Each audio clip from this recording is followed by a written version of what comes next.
जय श्री कृष्ण सभी भक्तजनों को। श्री लक्ष्मीपति नारायण की कृपा सदा सदा हम सभी पर बनी रहे। सदा विष्णु भगवान का आशीर्वाद हम सभी को मिलता रहे। आज हम कार्तिक मास महात्म्य अध्याय 33 और 34 सुनेंगे। तो शुरू करते हैं। बोलो विष्णु भगवान की जय।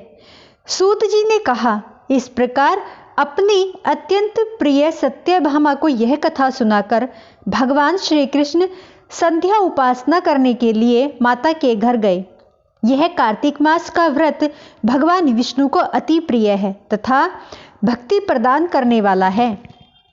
रात्रि जागरण, प्रातःकाल का स्नान, तुलसी वट सींचन, उद्यापन और दीपदान, यह 5 कर्म भगवान विष्णु को प्रसन्न करने वाले हैं, इसलिए इनका पालन अवश्य करना चाहिए। ऋषि बोले, भगवान विष्णु को प्रिय अधिक फल की प्राप्ति कराने वाले, शरीर के प्रत्येक अंग को प्रसन्न करने वाले कार्तिक महात्म्य आपने हमें बताया। यह मोक्ष की कामना करने वालों अथवा भोग की इच्छा रखने वाले मनुष्यों को यह व्रत अवश्य ही करना चाहिए। इसके अतिरिक्त हम आपसे एक बात पूछना चाहते हैं कि यदि कार्तिक मास का व्रत करने वाला मनुष्य किसी संकट में फंस जाए या वह किसी वन में हो या किसी रोग से ग्रस्त हो जाए तो मनुष्य को कार्तिक व्रत को किस प्रकार करना चाहिए, क्योंकि कार्तिक व्रत भगवान विष्णु को अत्यंत प्रिय है और इसे करने से मुक्ति एवं भक्ति प्राप्ति होती है, इसलिए इसे छोड़ना नहीं चाहिए। श्री सूत जी ने इसका उत्तर देते हुए कहा, यदि कार्तिक का व्रत करने वाले मनुष्य किसी संकट में फंस जाए तो वह हिम्मत करके भगवान शंकर या भगवान विष्णु के मंदिर जो भी पास हो उसमें जाकर रात्रि जागरण करे। यदि व्रती घने वन में फंस जाए तो फिर पीपल के वृक्ष के नीचे या तुलसी के वन में जाकर जागरण करे। भगवान विष्णु की प्रतिमा के सामने बैठकर विष्णु जी का कीर्तन करे। ऐसा करने से सहस्त्रों गायों के दान के समान फल की प्राप्ति होती है। जो मनुष्य विष्णु जी के कीर्तन में बाजा बजाता है उसे वाजपेय यज्ञ करने के समान फल की प्राप्ति होती है और हरि कीर्तन में नृत्य करने वाले मनुष्यों को सभी तीर्थों में स्नान करने का फल प्राप्त होता है। किसी संकट के समय या रोगी हो जाने और जल न मिल पाने की स्थिति में केवल भगवान विष्णु के नाम मात्र से मार्जन ही कर ले। यदि उद्यापन न कर सके तो व्रत की पूर्ति के लिए केवल ब्राह्मण को ही प्रसन्न करे। ब्राह्मण के प्रसन्न होने के कारण विष्णु जी प्रसन्न रहते हैं। यदि मनुष्य दीपदान करने में असमर्थ हो तो दूसरे की दीप की वायु को आने से भलीभांति उसकी रक्षा करे। यदि तुलसी का पौधा समीप न हो तो वैष्णव ब्राह्मण की ही पूजा कर ले, क्योंकि भगवान विष्णु सदैव अपने भक्तों के समीप रहते हैं। इन सब के न होने पर कार्तिक का व्रत करने वाला मनुष्य ब्राह्मण, गो, पीपल और वट वृक्ष की श्रद्धा पूर्वक सेवा करे। शौनक आदि ऋषि बोले, आपने गो तथा ब्राह्मणों के समान पीपल और वट वृक्षों को बताया है और सभी वृक्षों में पीपल तथा वट वृक्ष ही श्रेष्ठ कहा है। इसका क्या कारण है? सूत जी बोले, पीपल भगवान विष्णु का और वट भगवान शंकर का शिव रूप है। पलाश ब्रह्मा जी के अंश से उत्पन्न हुआ है। जो कार्तिक मास में उसके पत्तल में भोजन करता है वह भगवान विष्णु के लोक में जाता है। जो इन वृक्षों की पूजा, सेवा एवं दर्शन करते हैं उनके सभी पाप नष्ट हो जाते हैं। ऋषियों ने पूछा, हे प्रभु, हम लोगों के मन में एक शंका है कि ब्रह्मा, विष्णु और शंकर वृक्ष रूप में क्यों हुए? कृपया आप हमारी इस शंका का निवारण कीजिए। सूत जी बोले, प्राचीन काल में भगवान शिव तथा माता पार्वती विहार कर रहे थे। उस समय उनके विहार में विघ्न उपस्थित करने के उद्देश्य से अग्निदेव ब्राह्मण का शिव रूप धारण करके वहां पहुंचे। विहार के आनंद के वशीभूत हो जाने के कारण कुपित होकर माता पार्वती ने सभी देवताओं को शाप दे दिया। माता पार्वती ने कहा, हे देवताओं, विषय सुख से कीट पतंगे तक अनभिज्ञ नहीं हैं। आप लोगों ने देवता होकर भी उसमें विघ्न उपस्थित किया है, इसलिए आप सभी वृक्ष बन जाओ। सूत जी बोले, इस प्रकार कुपित पार्वती जी के श्राप के कारण समस्त देवता वृक्ष बन गए। यही कारण है कि भगवान विष्णु पीपल और शिव जी वट वृक्ष हो गए। इसलिए भगवान विष्णु का शनि देव के साथ योग होने के कारण केवल शनिवार को ही पीपल को छूना चाहिए, अन्य किसी भी दिन नहीं छूना चाहिए। तो बोलो जय श्री कृष्णा। दोस्तों, हमारा ये अध्याय यहीं पर समाप्त होता है। अब हम अध्याय 34 सुनेंगे। तो शुरू करते हैं। बोलो जय श्री कृष्णा। ऋषियों ने पूछा, हे सूत जी, पीपल के वृक्ष की शनिवार के अलावा सप्ताह के शेष दिनों में पूजा क्यों नहीं की जाती? सूत जी बोले, हे ऋषियों, समुद्र मंथन करने से देवताओं को जो रत्न प्राप्त हुए, उनमें से देवताओं ने लक्ष्मी और कौस्तुभ मणि भगवान विष्णु को समर्पित कर दी थी। जब भगवान विष्णु लक्ष्मी जी से विवाह करने के लिए तैयार हुए तो लक्ष्मी जी बोली, हे प्रभु, जब तक मेरी बड़ी बहन का विवाह नहीं हो जाता तब तक मैं छोटी बहन आपसे किस प्रकार विवाह कर सकती हूँ। इसलिए आप पहले मेरी बड़ी बहन का विवाह करा दें, उसके बाद आप मुझसे विवाह कीजिए। यही नियम है जो प्राचीन से चला आ रहा है। सूत जी ने कहा, लक्ष्मी जी के मुख से ऐसे वचन सुनकर भगवान विष्णु ने लक्ष्मी जी की बहन का विवाह उद्वालक ऋषि के साथ संपन्न करा दिया। लक्ष्मी जी की बड़ी बहन अलक्ष्मी जी बड़ी कुरूप थी। उसका मुख बड़ा, दांत चमकते हुए उसकी देह वृद्धा की भांति थी, नेत्र बड़े और बाल रूखे थे। भगवान विष्णु द्वारा आग्रह किए जाने पर ऋषि उद्दालक उससे विवाह करके उसे वेद मंत्रों की ध्वनि से गुंजाते हुए अपने आश्रम ले आए। वेद ध्वनि से गूंजती हवन के पवित्र धुएं से सुगंधित उस ऋषि के सुंदर आश्रम को देखकर अलक्ष्मी को बहुत दुख हुआ।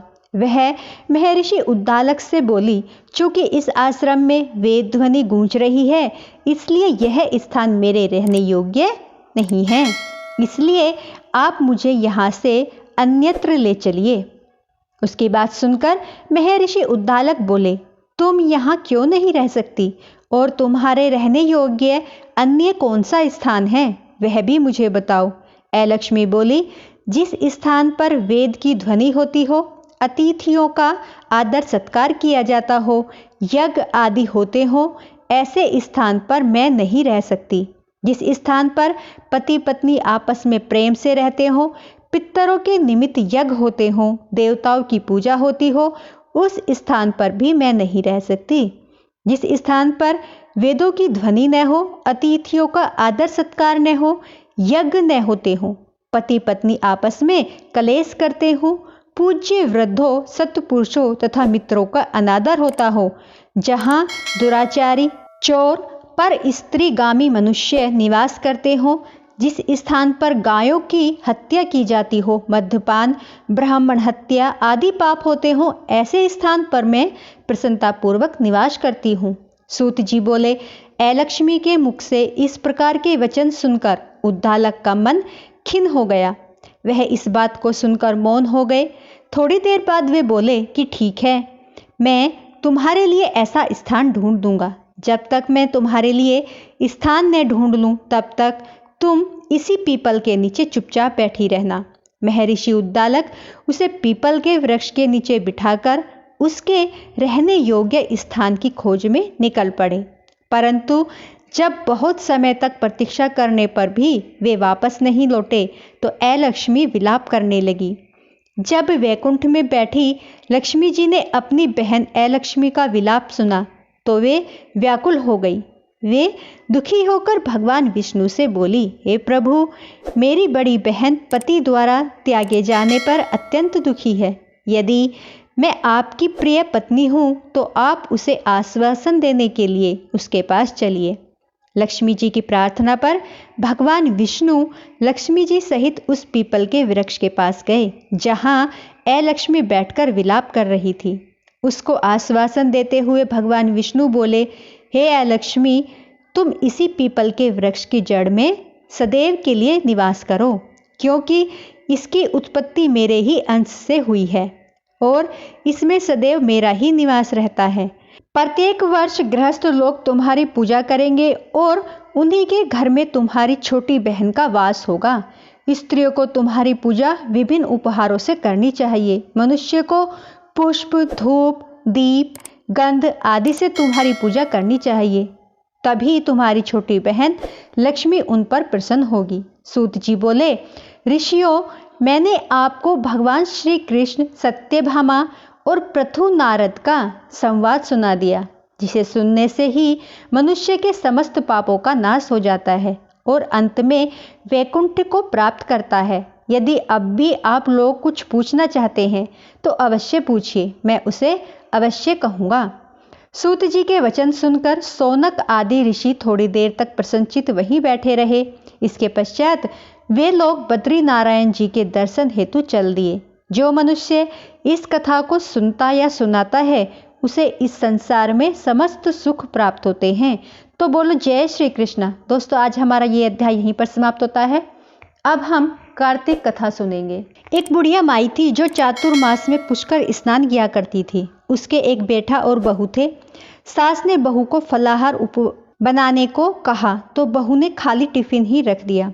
बेटा माँ को पहुँचाने के लिए पुष्कर गया। रास्ते में माँ से बोला, माँ फलाहार कर लो। जहाँ पानी मिला वहीं फलाहार करने बैठ गई तो भगवान की कृपा से खाली बर्तन में फल भर गए। माँ ने फलाहार कर लिया। पुष्कर माँ के रहने के लिए झोपड़ी बनाकर बेटा घर को वापस आ गया। रात्रि में श्रावण मास आया और बोला, बुढ़िया माई दरवाज़ा खोल। तब बुढ़िया माई ने पूछा, आप कौन हैं? मैं श्रावण मास। बुढ़िया ने तुरंत दरवाज़ा खोल दिया। बुढ़िया माई ने शिव पार्वती की पूजा अर्चना की, बेल पत्र से अभिषेक किया। जाते समय श्रावण मास ने बुढ़िया माई को आशीर्वाद दिया और झोपड़ी की एक दीवार सोने की हो गई। भाद्रपद मास आया, उसने भी दरवाज़ा खोलने को कहा। बुढ़िया माई ने दरवाज़ा खोला, सत्तू बनाकर कजरी तीज बनाई। भाद्रपद मास ने बुढ़िया माई को आशीर्वाद दिया और झोपड़ी की दूसरी दीवार भी सोने की हो गई। फिर आश्विन मास आया और उसने भी दरवाज़ा खोलने को कहा। बुढ़िया माई ने दरवाज़ा खोला, पितरों का तर्पण कर ब्राह्मण भोज कराकर श्राद्ध किया। नवरात्रि में दुर्गा को अखंड ज्योति से प्रसन्न किया। दशहरा मनाया। अश्विन मास ने जाते समय प्रसन्न होकर तीसरी दीवार भी बहुमूल्य रत्नों से जड़ित कर दी। बुढ़िया माई को सदैव प्रसन्न रहने का आशीर्वाद दिया। इन सब के बाद कार्तिक मास आया। उसने भी दरवाज़ा खोलने को कहा। बुढ़िया माई ने दरवाज़ा खोला।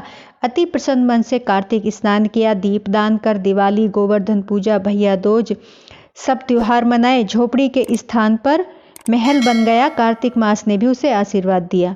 बुढ़िया माई गरीबों की सेवा कर भजन कीर्तन में अपना समय व्यतीत करने लगी। बेटा अपनी माँ को लेने आया। माँ और झोपड़ी को पहचान न सका तो पड़ोसियों से पूछा। उन्होंने बताया तो बेटा माँ के चरणों में गिरकर बोला, माँ घर चलो। सारे सामान के साथ घर ले आया। सासू माँ के ठाठ देखकर बहू के मन में लालच आ गया और उसने अपनी माँ को भी पुष्कर छोड़कर आने को कहा। तो उसका पति अपनी सास को भी पुष्कर छोड़ आया। परंतु बहू की माँ न धर्म कर्म में करती थी न बिल्कुल भी उसकी रुचि थी। वह 4 समय भोजन करती और दिन भर सोती। 4 मास आए और चले गए। जाते समय झोपड़ी गिर गई। बहू की माँ गधी की योनि में चली गई, क्योंकि औरत लक्ष्मी का रूप है और लक्ष्मी की तरह चंचल होना चाहिए। भगवान की पूजा, अतिथि का सम्मान और दान पुण्य करना चाहिए। बहू ने कहा, अब माँ को ले आओ। जब जमाई सास को लेने गया तो कहीं न मिली। लोगों से पूछा तो लोगों ने बताया कि तेरी सास धर्म कर्म कुछ करती नहीं थी, खाती थी और सोती थी, जिससे वह गधी योनि में चली गई। जमाई गधी योनि सास को बांधकर घर ले आया। उसकी पत्नी ने पूछा कि मेरी माँ कहाँ है? तब पति ने कहा, तेरे लालच की वजह से तेरी माँ गधी योनि में आ गई। बड़े बड़े विद्वानों, ब्राह्मण, ऋषि मुनियों से पूछने पर उन्होंने बताया कि तेरी सास के स्नान किए हुए पानी से अपनी माँ को स्नान करा, तब यह मनुष्य योनि में आएगी। तब बहू ने ऐसा ही किया और उसकी माँ पुनः मनुष्य योनि में आ गई। हे राधा दामोदर, हे भगवान, जैसा बुढ़िया माई को दिया वैसा सबको देना। कहते सुनते हुंकारा भरते सब पर अपनी कृपा करना, सबके परिवार पर अपनी कृपा करना। तो बोलो जय श्री कृष्णा। दोस्तों, हमारी वीडियो यहीं पर समाप्त होती है। पसंद आई हो तो प्लीज़ लाइक, सब्सक्राइब, शेयर जरूर करें। जय श्री कृष्णा।